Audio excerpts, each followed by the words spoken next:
Hello guys, this is Raghuramoleti from Spot Entertainment. Lawrence Bishnoi ఈ పేరు recent గా బాలీవుడ్ లో సంచలనం సృష్టిస్తుంది అనమాట. రీజన్ ఏంటంటే బెదిరింపు కాల్స్ తో, బెదిరింపు వాయిస్ నోట్లతో బాలీవుడ్ లో ఉన్న హీరో హీరోయిన్ ని టార్గెట్ చేసిన గ్యాంగే ఈ లారెన్స్ బిష్నోయ్. అసలు ఈ లారెన్స్ బిష్నోయ్ అంటే ఎవరు, అతని గురించి డీటెయిల్ గా తెలుసుకునే ప్రయత్నం అయితే ఈ వీడియోలో చేద్దాము. ఫిబ్రవరి 12వ తారీఖున 1993లో జన్మించారు. అంటే 32 ఒక కుర్రోడు బాలీవుడ్ సీనియర్ యాక్టర్ ని షేక్ చేస్తున్నాడు ఈ రోజున. 32 కుర్రోడు అంటే 32 కుర్రోడే అని చెప్పి తీసి పడేసేంత తక్కువ మ్యాటర్ అయితే లేదు. అతని దగ్గర చాలా అంటే చాలా చాలా చాలా మ్యాటర్ ఉంది. ఆ మ్యాటర్ ఎలాంటి మ్యాటర్ అంటే పనికొచ్చే మ్యాటర్ కాదు. లైక్ ఒక దోపిడీలు, దౌర్జన్యాలు, గూండాయిజాలు, రౌడీయుజాలు, హత్యలు, దోపిడీలకు సంబంధించినటువంటి బ్యాక్గ్రౌండ్ కి చెందిన లారెన్స్ బిష్నోయ్. సో అతని గురించి తెలుసుకునే ప్రయత్నం చేద్దాం. అతని నేర చరిత్ర ఎంత దారుణంగా ఉంటుందంటే విన్న తర్వాత మీకే ఖచ్చితంగా గూస్ బంప్స్ వస్తాయి. అతని మీద ఉన్న ప్రధాన ఆరోపణలు ఏంటంటే, ఫస్ట్ వచ్చేసి బాలీవుడ్ కి సంబంధించిన సల్మాన్ ఖాన్ ని బెదిరించారనమాట. దానికి బెదిరించడానికి రీజన్ ఏంటంటే, బిష్నోయ్ ముఠా కృష్ణ జింక పవిత్రమైనదిగా భావించినందున 2018లో బిష్నోయ్ సహచరుడు సంపత్ నెహ్రా కృష్ణ జింక వేట కేసులో ముడిపడి ఉన్న సల్మాన్ ఖాన్ దాడికి ప్రయత్నించారు. అంటే ఆ కృష్ణ జింకని వేటాడిన ఒక కేసులో సల్మాన్ ఖాన్ పైన మర్డర్ అటెంప్ట్ అనేది చేశారు. అండ్ సల్మాన్ ఖాన్ ను జోధాపూర్ లో చంపుతారని పేర్కొంటూ బిష్నోయ్ ప్రత్యేక బెదిరింపులకు కూడా పాల్పడిన విషయం ప్రీవియస్లీ మనకు తెలిసిందే. నెక్స్ట్ వచ్చేసి సిద్ధు మూసేలేవా హత్య కేసులో కూడా లారెన్స్ బిష్నోయ్ జైలుకి వెళ్ళడం జరిగింది. సో అది ఎప్పుడంటే 2022 మే 29న పంజాబీ సింగర్ అన్నమాట సిద్ధు మూసేవాలా పంజాబ్ లోని మన్సాలో హత్యకు గురయ్యాడు. బిష్నోయ్ సహచరుడు గోల్డీ బ్రార్ బిష్నోయ్ సమన్వయంతో ఈ హత్యకు బాధ్యత వహించాడు. ఆ సమయంలో బిష్నోయ్ తిహార్ జైల్లో నిర్బంధించి ఉన్నాడు. అంటే ఆ హత్య జరిగినప్పుడు బిష్నోయ్ బయట లేడు, తిహార్ జైల్లో ఉన్నాడు. తిహార్ జైల్లో ఉంటూనే అతను ఒక ప్లాన్ ప్రకారం ఈ సింగర్ ని చంపడం అనేది జరిగింది, హత్య చేయించడం జరిగింది. హత్య తర్వాత పంజాబ్ పోలీసులు నకిలీ ఎన్కౌంటర్ నుండి రక్షణ కోరుతూ బిష్నోయ్ ఢిల్లీ హైకోర్టు పిటిషన్ దాఖలు చేశారు. ఆ తర్వాత ఆయన ఢిల్లీ హైకోర్టు, పంజాబ్ హర్యానా హైకోర్టు రెండింటి నుంచి తన పిటిషన్ ని ఉపసంహరించుకున్నాడు.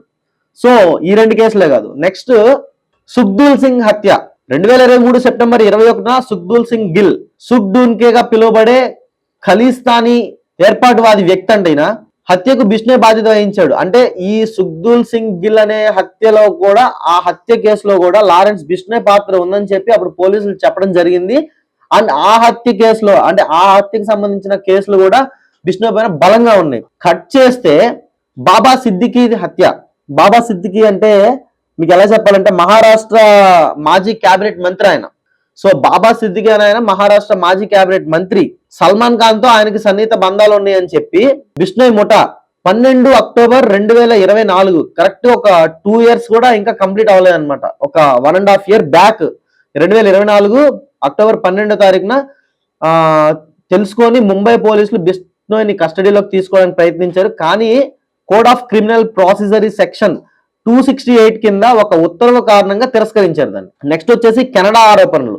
అక్టోబర్ 2024లో రాయల్ కెనడియన్ మౌంటెడ్ పోలీస్, అంటే ఆర్సీఎంపీ అని చెప్పని అంటారు, బిష్నోయ్ ముఠాతో సహా నేర సమూహాలను, కెనడా ఖలిస్తాల అనుకూల అంశాలతో ముడిపడి ఉన్న వ్యక్తులను లక్ష్యంగా చేసుకోవడానికి భారత ప్రభుత్వ ఏజెంట్లు ఉపయోగిస్తున్నారని ఆరోపించారు. భారత జాతీయ భద్రతా సలహాదారులు అజిత్ దోవల్ సింగపూర్ తన కెనడియన్ సహచరుని కలిసినట్టు వాషింగ్టన్ పోస్ట్ ని నివేదించింది. అక్కడ కెనడియన్ అధికారులు ఖలిస్తాన్ అనుకూల నాయకుడు హర్దీప్ సింగ్ నిజ్జర్ హత్యకు బిష్నోయ్ ముఠాను అనుసంధించే ఆధారాలు సమర్పించారు. సో ఈ ఆధారాలను, అంటే ఆ కెనడా ఆరోపణల మీద వచ్చినప్పుడు దానికి సంబంధించి జరిగిన ఆ హత్యలో కొన్ని కీలకమైన ఎవిడెన్స్ ని కలెక్ట్ చేసి ఈ హత్య కేసుకి బిష్నోయ్ కు కూడా సంబంధం ఉందని చెప్పి అప్పుడు ఆల్రెడీ కోర్టులో దానికి సంబంధించిన సాక్ష్యాలను సబ్మిట్ చేశారు. అండ్ ఈ ఏవైతే కెనడా ఆరోపణలు ఉన్నాయో, ఎవరైతే ఈ అజిత్ దోవల్ సింగపూర్ ఇంకా హర్దీప్ సింగ్ నిజ్జర్ అనే వాళ్ళు ఉన్నారో, సో వాళ్ళని హత్య చేయడానికి మెయిన్ రీజన్స్ ఏంటనేవి కూడా అతను చెప్పలేదు బయటకి. అండ్ ఆఫ్టర్ అతనికి శిక్ష పడిన తర్వాత కూడా రీజన్స్ ఏంటి, ఎందుకు నువ్వు ఏమన్నా పగలు ప్రతీకారాలు ఏమైనా ఉన్నాయా, లేకపోతే ఏంటి రీజన్ ఏంటంటే అతను సమాధానం అయితే ఇవ్వలేదు. కానీ హత్య అయితే ఖచ్చితంగా బిష్నోయ్ చేశాడని చెప్పి కొన్ని ఆధారాలను సేకరించి కోర్టులో సబ్మిట్ చేయడం జరిగింది. బిష్నోయ్ ముఠాకు 5 భారతీయ రాష్ట్రాల్లో 700 మందికి పైగా సభ్యులు ఉన్నారు. అండ్ అంతర్జాతీయంగా పనిచేస్తుందని సమాచారం. ఖైదు చేయబడినప్పటికీ బిష్నోయ్ తన సహచరులతో అక్రమ సమాచార మార్పిడి ద్వారా సిండికేట్ ను నియంత్రిస్తూనే ఉన్నాడు. సో మన ఇండియా మొత్తం మీద ఓవరాల్ గా అంటే ప్రతి స్టేట్ లో అని కాదు కానీ పర్టికులర్ గా ఒక 5 రాష్ట్రాల్లో 5 రాష్ట్రాల పేర్లు అయితే మనకి ఎక్కడ బయటకు రివీల్ చేయలేదు వాళ్ళు. పర్టికులర్ గా భారతదేశంలోని ఒక 5 రాష్ట్రాల్లో బిష్నోయ్ గ్యాంగ్, ఈ లారెన్స్ బిష్నోయ్ కి సంబంధించిన గ్యాంగ్ ఒక 700 మంది వాళ్ళు స్పిన్ షూటర్స్. ఎలా అంటే టార్గెట్ పెట్టారంటే వన్స్ వేలు ట్రిగ్గర్ మీద పెడితే అవతల తలగా పేలిపోవాల్సిందే. షార్ప్ షూటర్స్ ఉన్నారు వాళ్ళ దగ్గర. 700 మంది స్పిన్ షూటర్స్ ని 5 రాష్ట్రాల్లో డివైడ్ చేసి ఒక 700 మందిని అతను నియమించుకొని వాళ్ళందరికీ ఒక గ్యాంగ్ లీడర్ లాగా, ఒక గ్యాంగ్స్టర్ లాగా ఉన్నారు. అండ్ ఈయన బయట ఉన్నప్పుడే కాదు, ఇతన్ని అరెస్ట్ చేసిన తర్వాత కూడా ఈ గ్యాంగ్ ని తను అలాగే మెయింటైన్ చేసుకుంటూ వచ్చాడు. కొన్ని న్యూస్ ఛానల్స్ అప్పట్లో మన హిందీకి సంబంధించిన కొన్ని న్యూస్ ఛానల్లో కూడా చెప్పడం జరిగింది. ఏంటంటే ముంబైలో అతను అరెస్ట్ చేసినప్పుడు ముంబైకి సంబంధించిన పోలీసులే అతనికి సపోర్ట్ చేశారు. ముంబై పోలీసుల సహకారంతోనే బిష్నోయ్ జైల్లో ఉండి బయట ఉన్న 700 మంది గ్యాంగ్ ని కూడా అతను కోఆర్డినేట్ చేసి బయట ఇంకా కొన్ని నేరాలకు పాల్పడే విధంగా అతను చేసినట్టు క్లియర్ గా సమాచారం అయితే అప్పుడు వచ్చింది. అది ఎంతవరకు నిజము, వాట్ ఈస్ ఫేకా లేకపోతే నిజమా అనేది అయితే మనకి పోలీసులు ఎక్కడ కూడా క్లారిటీ అయితే ఇవ్వలేదు. కానీ 32 ఏళ్ల కుర్రోడు జైల్లో ఉండి 5 రాష్ట్రాల్లో 700 మంది స్పిన్ షూటర్స్ ని పెట్టుకొని ఒక గ్యాంగ్ ని మెయింటైన్ చేస్తూ one of the most wanted Indian gangster గా పేరు పొందాడు. అంటే ఇలాంటివన్నీ కూడా ఒక గ్యాంగ్స్టర్ అవ్వాలని చెప్పి చిన్నప్పటి నుంచి ఎవరికి కోరిక ఉండదు. కానీ ఈ రోజు ఆయన గ్యాంగ్స్టర్ గా ఎందుకు మారాడు అనేది ఎక్కడా కూడా అతను చేసిన నేరాలు ఎందుకు చేశావు అని చెప్పి అడిగితే బిష్నోయ్ సమాధానం చెప్పిన దాఖలాలు అయితే ఈ రోజు వరకు లేవు. అతను నేరం చేస్తున్నాడు, నేరం చేయిస్తున్నాడు. నేరం చేసినప్పుడు కొన్ని ఎవిడెన్సెస్ అయితే అక్కడ మిస్ అవుతున్నాడు.